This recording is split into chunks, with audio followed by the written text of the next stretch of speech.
반갑습니다. 우리 울산 동해교회 오니까 제가 좀 흥분이 됩니다. 저 SFC 간사를 제가 20년 했거든요. 물론 그만둔 지가 지금 13년이 됐는데 제가 20년 동안 이 젊은 친구들하고 같이 뒹굴지 않았겠습니까? 그러다가 이제 이렇게 많은 청년들이 교회에 있는 것도 제가 정말 드물게 봤고요. 진짜 오랜만에 이게 젊은이들 보니까 막 흥분이 되고 좋습니다. 그러다가 이 지도하시는 우리 신 목사님하고 서 목사님 보니까 거의 청년입니다. 담임 목사님도 생각보다 너무 젊으시고 정말 이 젊은 열기가 이렇게 느껴져서 저도 젊습니다. 아직 젊고 너무 좋습니다. 이제 말씀 전할 게 좀 많으니까 곧바로 한번 가봅시다. 자, 한번 띄워주시죠. 그림 한번 띄워주시죠. 네.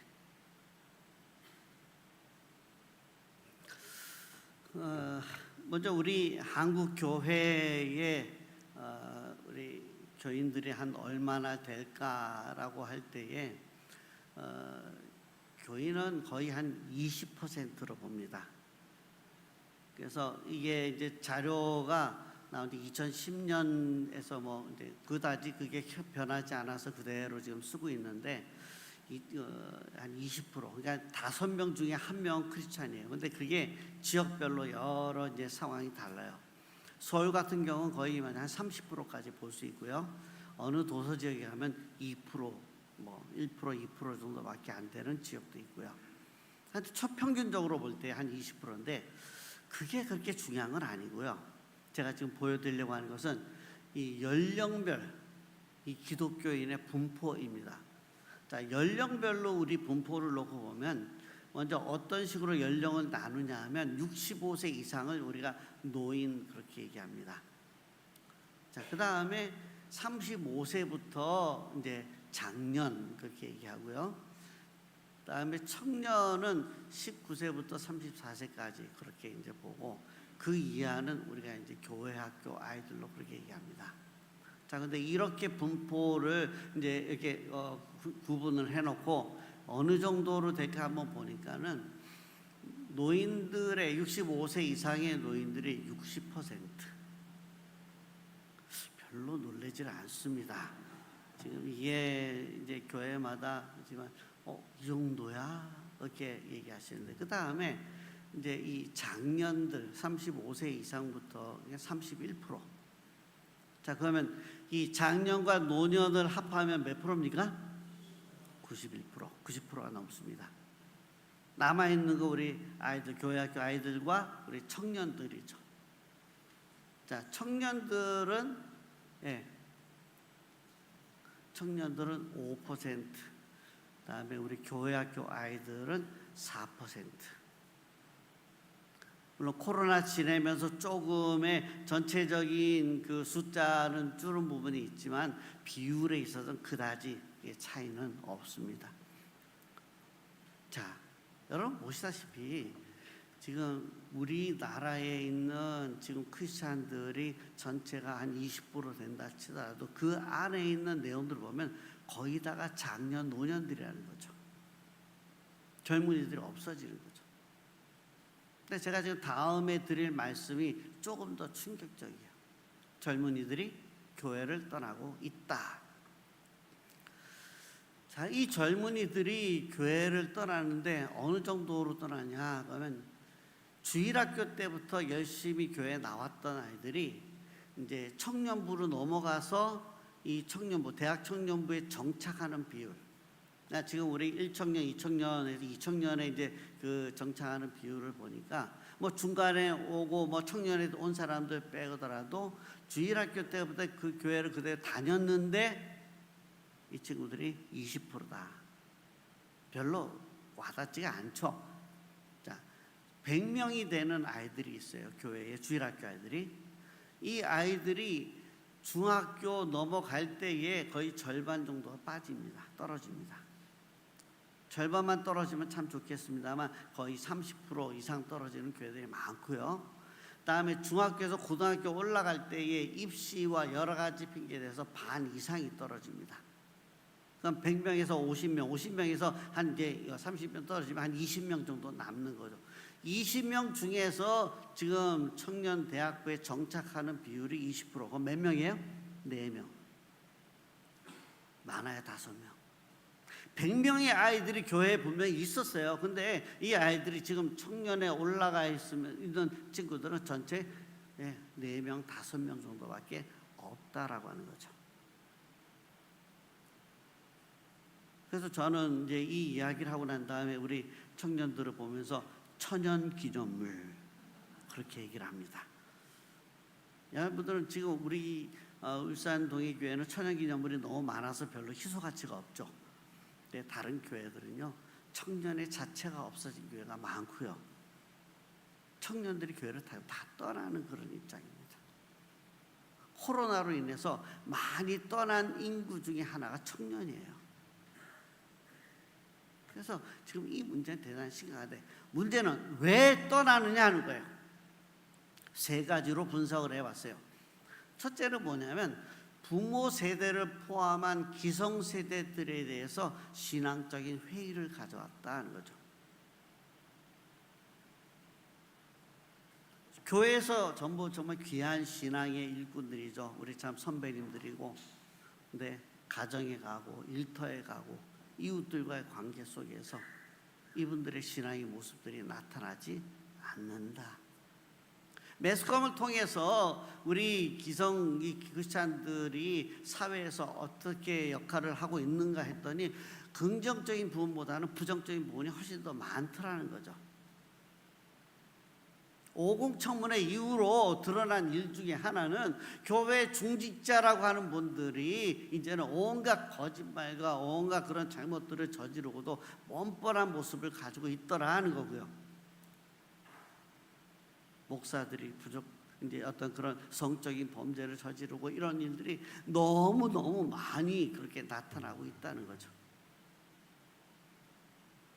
부모님들이 우리 신앙을 너희들이 본받고 이어받아서 이제는 이 믿음을 잘 계승해야 된다. 제가 지금 컨설팅하고 있는 서울교회와 지금 이제 어느 교회는요, 다음 세대를 위해서 신앙을 전수하는 이것을 교회의 목표로 두고 있어요. 우리 젊은이들이 볼 때는 그거는 우리 부모님, 우리 어른들 생각이고요. 우리들은 왜 우리가 그 신앙을 이어받아야 되는지 이유를 잘 모르겠습니다. 사회적으로 손가락질 받고 지탄받는 이 믿음을 우리가 이어받아야 되나요? 저는 여러분들 모르기 때문에 마음 편하게 얘기합니다. 우리 담임 목사님은 좀 이렇게 보면 날 많이 봐서 이러면서 이제 뭐 약간 그렇게 눈치를 보실 수 있겠지만 저는 잘 모르잖아요.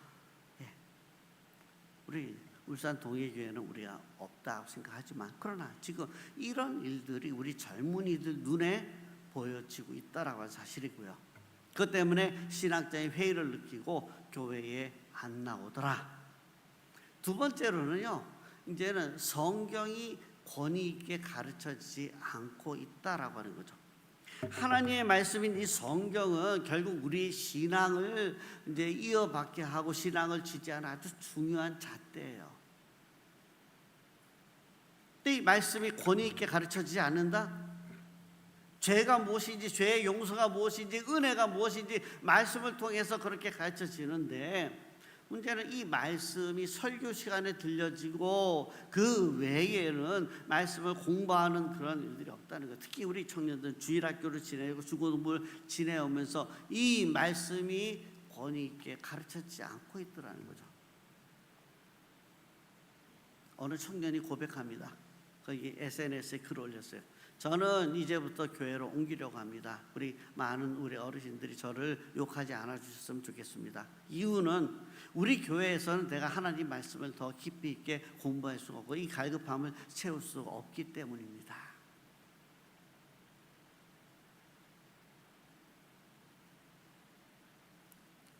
우리 울산 동해교회 젊은이들 이런 말씀에 대한 갈급함이 다 있기를 바랍니다. 예. 그리고 이 교회가 바로 그 말씀을 채워줄 수 있는 그런 교회가 되기를 정말로 기대합니다. 말씀이 권위 있게 가르쳐지지 않아요. 다른 교회 주일학교 아이들에게 이 목사님이 또 전사님이 이제 설교를 하는데 이 아이들에게 죄에 대해서 믿음에 대해서 심각하게 얘기를 하면 다음 주에 안 나올 수 있다. 그러니까 뭐예요? 재미있고 흥미 위주로 그렇게 말씀을 전하더라. 저는 이제 교회 학교를 컨설팅하는 게 이제 제가 하는 일입니다. 우리 교사들을 대상으로 많은 설문들을 했는데 교사들이 공과 시간을 갖는데 공과 시간에 아이들을 가르치는데 평균적으로 우리나라 이 공과 시간이 10분에서 15분 사이입니다. 교사들은 내가 그 시간에 아이들에게 뭘 가르칠 수 있냐 그래서 공과 시간에서 성경 가르치기를 포기한 교사가 50%가 넘습니다. 현실이에요. 세 번째로 이 신앙 교육이 체계적으로 이루어지지 않고 있다는 거죠. 다시 얘기하면 이 교회에 이제 교인들이 오셨습니다. 10년, 20년 교인 신앙생활을 해요. 그러면 자녀들은 어디서? 주일학교에서 교회학교에서 쑥 성장합니다. 그렇다면 교회 학교는 이 아이들을 믿음으로 연계적으로 쭉 성장시킬 수 있는 그렇게 믿음을 가르칠 수 있는 커리큘럼이 체계가 잡혀 있어야 되는데 죄송하지만 저는 여기에 대한 전문가로서 제가 13년 동안 쭉 연구하고 논문도 쓰고 쭉 했지만은 그런 체계를 가지고 있는 한국 교회를 못 봤습니다. 큰 교회예요. 재정적으로 많이 투입하고 인력도 많고 아이들에게 많이 충분히 주고 오면은 정말 아이들에게 막 퍼붓다시피 하지만 이 아이들이 계속해서 교회에 나와서 정말 신앙생활하는 아이들이 아까 얘기한 것처럼 중학교 올라가면 반 이상 절반 이상 떨어지고요. 그 다음에 고등학교 올라가고 대학교 올라가면서 축축축 떨어져서 얼마 남지 않는다는 거죠. 체계적인 신앙교육을 할 수 없더라. 그래서 이게 지금 우리 젊은이들이 교회를 떠나는 이유입니다. 오늘 제가 먼저 이 말씀을 드리고 그 다음에 우리 지금 청년들이 오늘 허신 예배를 드리면서 청년들을 향하여서 앞에서 방금 제가 이제 청년 모임에서 리더십 강의를 했거든요. 그것과 관련하고 그다음에 우리 성도님들이 우리 청년들을 어떻게 한번 좀 보고 관심을 가지고 어떤 일도 해야 될까 여기에 맞춰서 한번 좀 말씀을 전하려고 합니다. 자, 오늘 말씀의 배경을 보면요.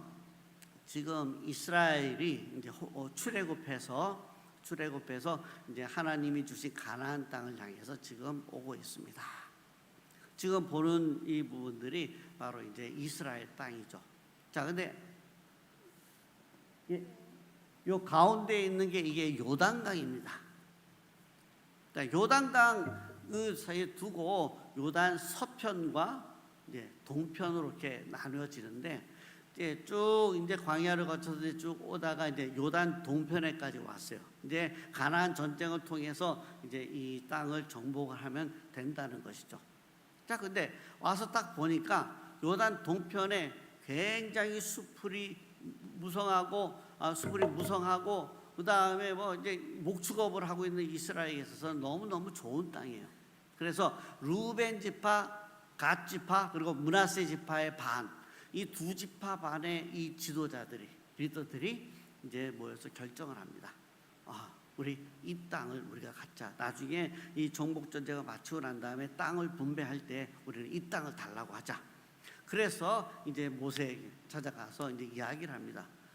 지도자요, 우리가 지금 이제 가나안 이 동편에 와서 보니까 너무 좋은 땅인데 우리 나중에 이 서편을 정복하고 난 다음에도 이 땅을 우리에게 주십시오. 그럼 뭐가 오해 소지가 있죠. 그럼 전쟁 안 하고 저희 땅만 차겠다는 거예요? 그래서 약속을 하죠.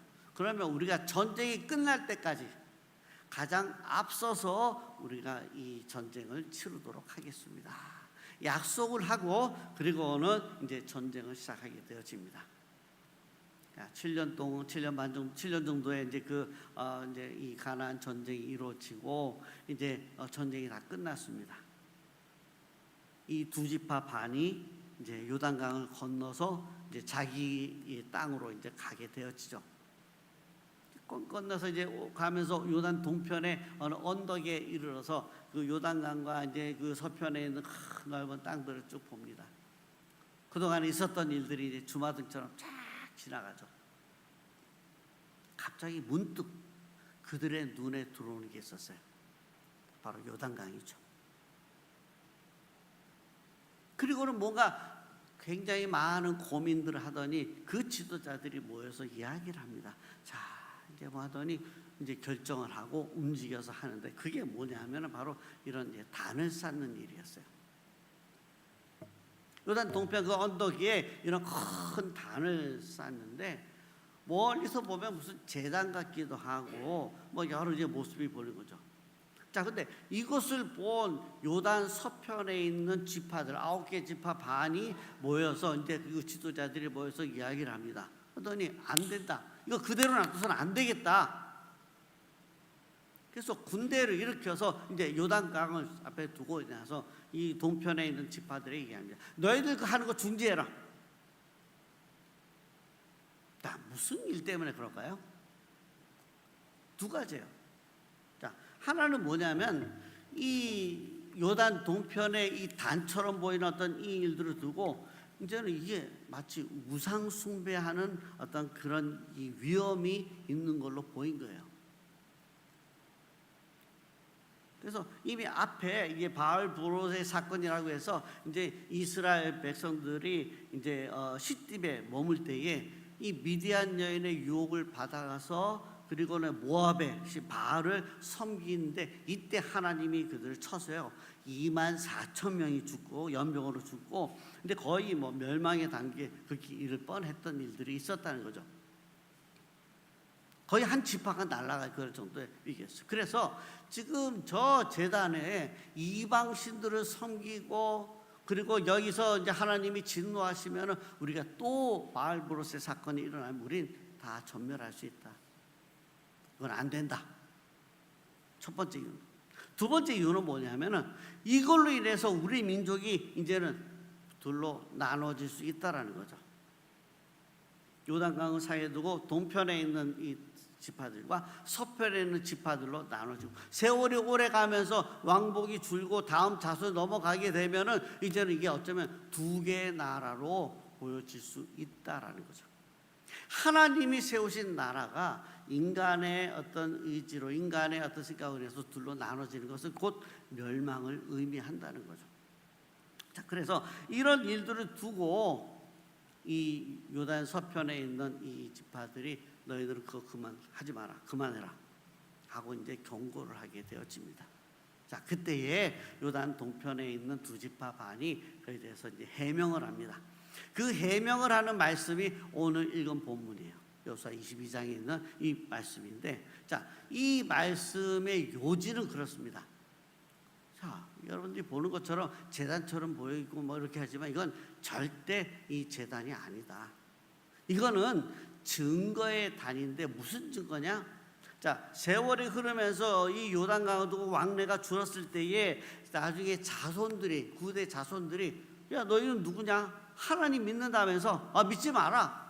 하나님이 이 요단 서편을 우리에게 기업으로 주셨지 이게 정통적인 신앙을 가진 나라지 너희들은 아니다. 하나님 믿지 마라. 자, 이런 일들이 생길 수 있다라는 거죠. 자, 그래서 지금 이제 그 자손들이 곤란해하고 할 때에 그때에 동편에 있는 자손들이 뭔가 할 말이 있어야 되는데, 자, 이 단을 봐라. 이거는 증거의 단이다.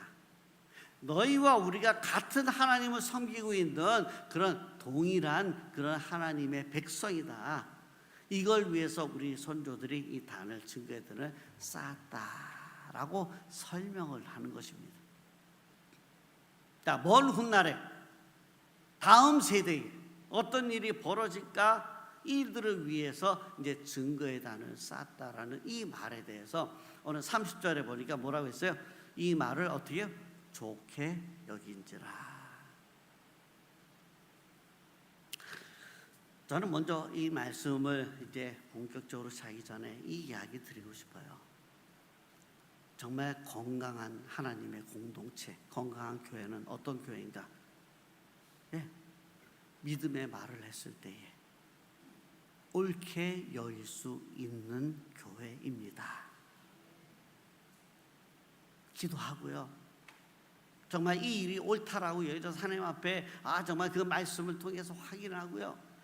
정말 그렇게 해서 얘기를 했는데 인간적인 감정으로 뭔가 지금 서로 이제 집안 잘난 체하고 좀 이러면서 싸움을 하는 일들이 생각보다 많다는 거죠.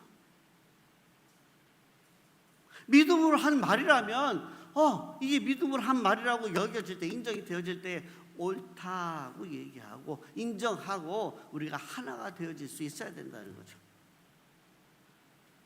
제가 좀 우스운 얘기를 들었어요. 어느 교회에 이제 교회 건축을 하고 난 다음에 마지막에 이제 과정에서 싸움이 일어났어요. 그래서 이제 장로님들이 둘로 나눠지고 헤어지고, 그래서 지금 어느덧 한 15년, 20년 정도가 흐른 거예요. 그러고 난 다음에 어느 자리에서 같이 이제 그 흩어진 교회 장로님들이 서로 한 자리에 만나서 아이고 오랜만입니다 하고 이제 인사하고 딱 했는데, 그때 이제 어느 한 장로님이 이런 얘기를 해요. 그때 우리가 왜 헤어졌죠? 기억도 안 나는 거예요. 그랬더니 이쪽에 나온 장로님, 에이 우리 그때 건축하고 밑에 카페트를 까는데 우리는 빨간색으로 하자 했고 저희는 저기 녹색으로 하자 했는데 그것 때문에 싸웠잖아요. 여러분, 그게 싸울 일이고 그게 헤어질 일입니까? 믿음의 문제가 아니라면 사람의 욕심과 자존심과 자신의 어떤 그런 자랑과 욕심과 이런 일들 때문에 싸움이 일어나는 일들이 있다라는 거죠. 자, 오늘 이 이스라엘 공동체는 분명히 건강한 공동체가 틀림이 없는 것입니다. 그래서 이러한 어떤 일들을 우리가 놓고 보면은 우리가 다음과 같은 교훈들을 얻을 수 있다라는 거죠. 자, 가나안 정복 전쟁, 분명히 어떤 그런 이스라엘 공동체로서 엄청난 그런 일이었고요. 하나님의 약속이 이제 이루어지는, 하나님의 약속을 우리가 이제 부여받는 아주 그런 놀라운 일입니다. 자, 근데 여기에 이런 에피소드가 벌어지고, 자, 이걸 통해서 우리에게 지금 하시고자 하는 말씀이 도대체 뭘까 하는 거죠. 첫째는요, 우리 안에 거룩한 삶이 유지되고 있는지를 우리가 한번 점검해 보는 일입니다. 하나님을 믿는 일에 뭔가가 지금 문제가 생겼다라는 것을 보고 이런 거룩성이 뭔가 파괴되어지는 이 일에 대해서 이건 안 된다 분명히 말할 수 있고, 그게 말 안 들으면 이제 그것에 대해서 완전히 평정할 수 있는 뭔가가 지금 필요했다라는 것이죠. 단호함이 필요했던 거죠. 사랑 우리 청년 여러분, 여러분들이 지금 이 조그만 잘못과 실수와 죄 앞에 내가 스스로 이것을 갖다가 이제 합리화시키고 이거 지나고 나면 아무것도 아니야 그러면서 그렇게 되어질 수 있는 일인가?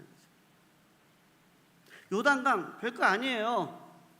물론 물이 많이 불어났을 때는 뭐 배를 타고 하지만 뭐 좀 얕은 데 가면은요, 그렇게 큰 힘을 들이지 않고도 건너갈 수 있는 그런 강이에요. 그런데 이 요단강으로 인해서 나중에 이제 왕래가 적어지고 난 다음에 다음 세대들 간에 이러한 어떤 일들이 서로를 이제 반대하고 서로를 믿지 못하고 서로의 일들이 하나님을 믿는 일과 믿지 않는 이런 일들에 대한 문제가 발생할 수 있었다라고 하는, 있다라고 하는 생각, 이게 바로 이 지도자 리더들의 생각이었다는 거죠. 조그만 것이, 요단강 같은 그 작은 것이 아무것도 아닌 것처럼 보인 이 일들이 시간이 흐르면서 점점 이제는 엄청난 죄악의 모습까지 나라를 둘로 나누고 멸망시키는 그런 일들까지 갈 수 있다라고 하는 것. 우리 안에 있는 거룩성이 작은 것 때문에 무너지는 거죠. 뚝이 처음부터 그냥 막 하고 아니고 조그만 구멍에서 물이 나오다가 점점 커져서 결국은 이 댐이 망가지는 거죠.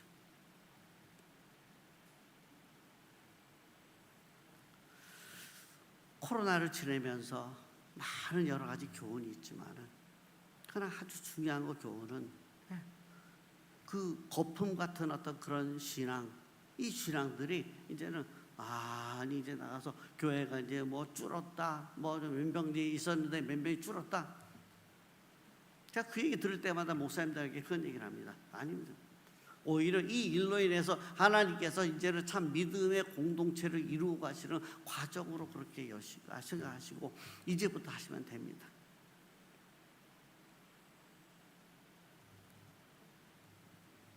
코로나 정말 국제적으로 엄청난 온 세계가 이제 두려워했던 어떤 그런 일들, 이런 일도 없어야 되죠. 근데 이러한 일들은 이제 정말 온 세계가 이제 하고 지금은 이제 거의 막바지에 이르러서 이제는 뭐 이제 없어지는 거죠. 작은 것부터 우리가 한번 생각해 볼 때, 코로나처럼 큰 건 아니지만 그 작은 것들이 하나 이제 쌓이면서 우리 공동체를 무너뜨린다면 이건 큰 문제가 되는 것이죠. 자, 그래서 우리 안에 거룩한 삶이 유지되고 있는지를 늘 돌아보아야 된다는 것이죠. 특히 저는 우리 청년들, 젊은이들에게 좀 얘기합니다. 내 안에서 세상 다 그래요. 영화를 봐도 뭐 옷 입고 나온 얘기고 영화 별로 없고요. 전부 다 그래요. 결혼 전에 그냥 막 혼숙감이 그냥 애래요. 우리도 그렇게 해도 괜찮아요. 가장 그러기 쉬운 그런 세대. 여러분, 여기서부터 하나씩 무너지기 시작하면요, 정말 이제는 믿음의 삶이 지속되지가 않아요. 지금부터 하나씩 그에 대해서 이제는 것을 점검해보고 내가 이것을 정리해 나가는 일들이 필요하다는 것이죠. 둘째로 미래를 위한 믿음의 결단이 필요하다는 것이죠. 분명히 지도자들이 이 다음 세대를 생각해 볼 때에 이럴 수 있다라고 하는 그 생각을 했는데 그걸로 끝난 게 아니라는 거예요. 결단을 했어요. 자, 이런 성을 쌓는데, 단을 쌓는데 이거는 서편에서 보기에는 어마어마하게 큰 거대한 단이라고 표현하고 있어요. 여러분, 우리의 믿음의 결단은요, 그냥 까짝까짝 뭐하고 이제 우리 얘기하니까 요거 우리 한번 요렇게 해볼까 하는 게 아니고 완전히 뒤바꿔 놓는 어떤 그런 역사들이 필요하다는 것이죠. 군대를 일으켜서 저거 완전히 없애야 된다라고 하는 그 결단, 조금 더 허용할 수 없다라고 하는 어떤 그런 결단, 이 부분들을 우리가 생각해야 된다라고 하는 것이죠. 요단강 때문에 싸우고 갈라지고 믿음을 저버리는 어떤 그런 일들이 생기기 전에 지금 우리가 이제 이 결단을 필요해야 되는데 바로 미래를 위한 결단이죠. 우리 성도 여러분에게 제가 정말 부탁드립니다. 지금은 우리 이 젊은 청년들, 다음에 우리 밑에 주일학교 또 중고등부 이 아이들, 아까 통계 보셨지만은 10%가 안 돼요. 통계상으로, 우리나라 전체 통계상으로. 우리 울산 동의교회는 이제 좀 분포가 조금 다르긴 하지만 그러나 옛날에 비해서 여전히 작아요. 여러분, 지금 이거 그대로 내버려 두실 겁니까? 자, 이 우리 젊은이들을 위해서 우리 교회가 이제 뭔가 대책을 세워야 된다는 거죠. 적어도 그냥 믿음의 결단의 수준에서 한번 죽기 살기로 뭔가 좀 해볼 수 있는 그런 일들이 필요하다라고 하는 것이죠. 자, 리더들의 어떤 이 다음 세대를 위한 이 결단, 정말 너무너무 귀한 것이죠. 이들의 어떤 이 결단으로 인해서 이제는 에피소드로 끝나버리지만 다음 세대에 대한 어떤 분명한 그런 길들을 우리가 보게 되었다라고 하는 것이죠. 자, 우리 여기서 한 가지 좀 생각해 봅시다. 이 요단 동편 지파가 먼저 이 단을 쌓고 했던 이 일들이 처음부터 그러면 그렇게 되어진 것인가?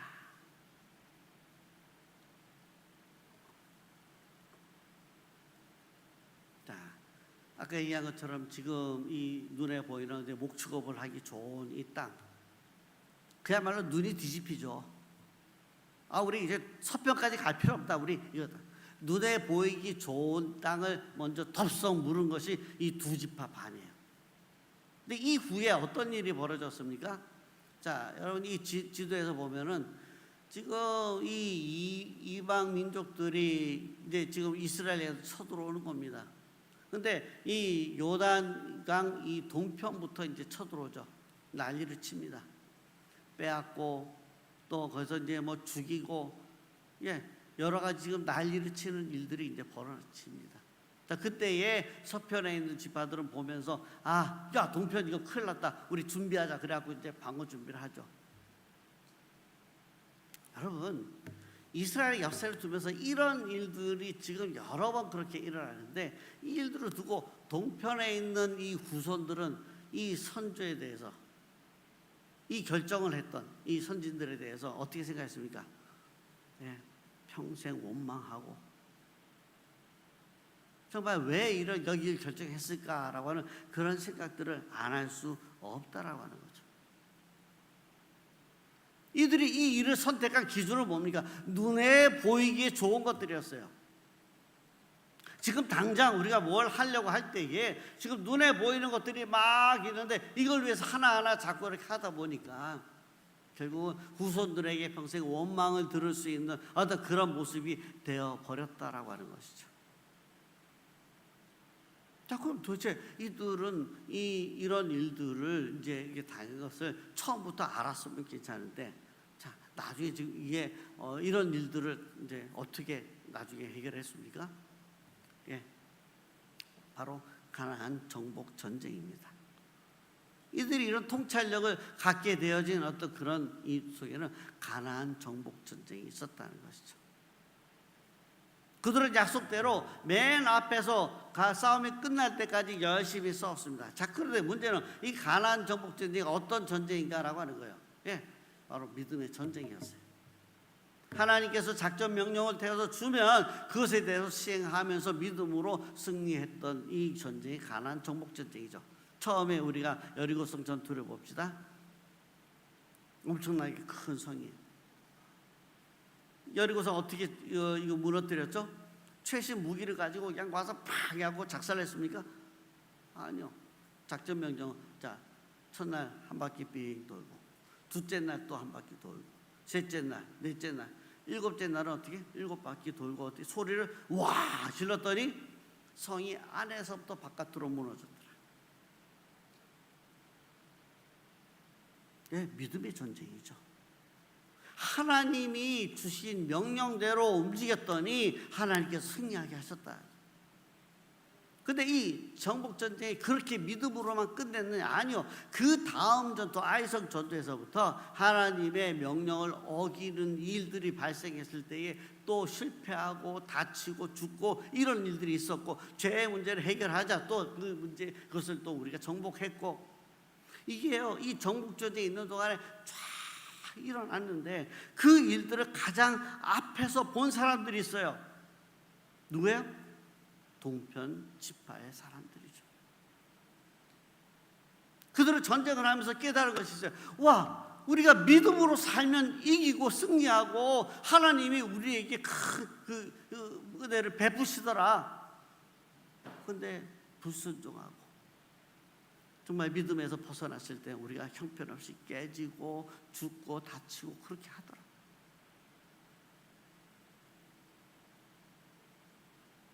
성도 여러분, 우리 청년 여러분, 우리가 믿음 생활에 있어서 이 믿음의 통찰력이라고 하는 것 처음부터 그냥 생기지 않아요. 우리의 영적인 전투가 필요합니다. 엎드려서 기도해야 돼요.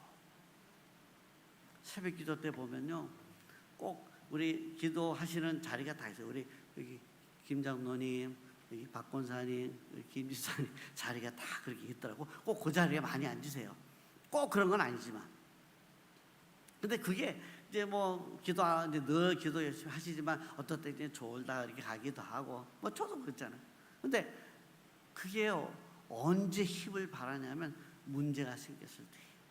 새벽기도 때도 그렇지만은 새벽기도 아닌 때에 내가 하나님 앞에 기도해야 되겠다 싶을 때 딱 교회 오면 어디에 그 자리에 앉더라.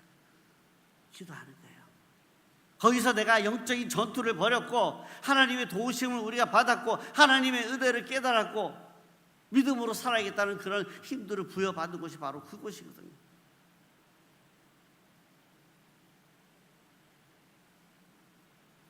우리 젊은이들이 많은 유혹과 어려움 속에서 어떻게 이것을 헤쳐나갈 수 있습니까?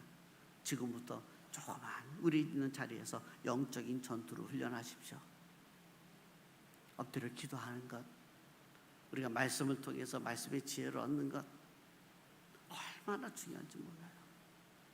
그런 것들이 일어났을 때에 결국은 그 싸움이 필요할 때에 하나님께서 거기에서 그 전쟁을 이기게 하시더라는 거죠. 우리 성도 여러분, 우리 젊은이들을 위해서 기도해 주십시오. 이들이 그렇게 잘 아직까지 완전히 훈련된 그런 병사들이 아닙니다. 생각날 때마다 우리 주일학교 위해서, 중고등부에서 우리 청년들을 위해서 기도해 주십시오.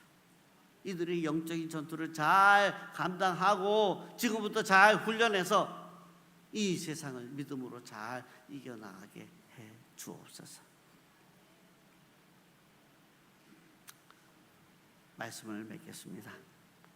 성도 여러분, 저는 지금 우리에게 이 우리와 너희 사이에 어떤 단을 지금 쌓는다는 이 두 동편과 서편의 두 리더들 간의 어떤 결정, 그것도 보기에 큰 단을 쌓아서 세대 이어가면서 이게 믿음의 하나의 증표가 되어지고 믿음의 단으로서 이제는 보고 다시 한번 힘을 얻고 믿음을 회복할 수 있는 그런 정도의 단 어떻게 쌓아야 될까?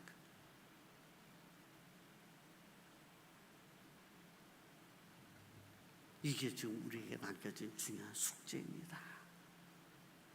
앞으로 우리가 이 땅을, 이 세상을 정말 믿음으로 정복할 수 있는 그런 젊은이들로 키워나가려고 할 때에 어떤 믿음의 산을 쌓아야 할지. 글쎄요, 저는 지금 울산 동해교회의 상황을 아직까지 지금 잘 모르는 상황에서 이거다라고 말하기는 어렵지만 제일 잘하는 분은 우리 목사님과 또 우리 여러 성도님들이라고 생각합니다. 함께 지혜를 모으십시오. 함께 기도하면서 하나님께서 주시는 마음의 감동을 따라서 그 일들을 결정하고 크게 그냥 깔짝깔짝 하지 마시고요. 한번 큰 일들을 한번 이루어 보십시오. 그것이 우리와 다음 세대가 이제는 하나님 앞에 살아가는 방법이 될 것입니다.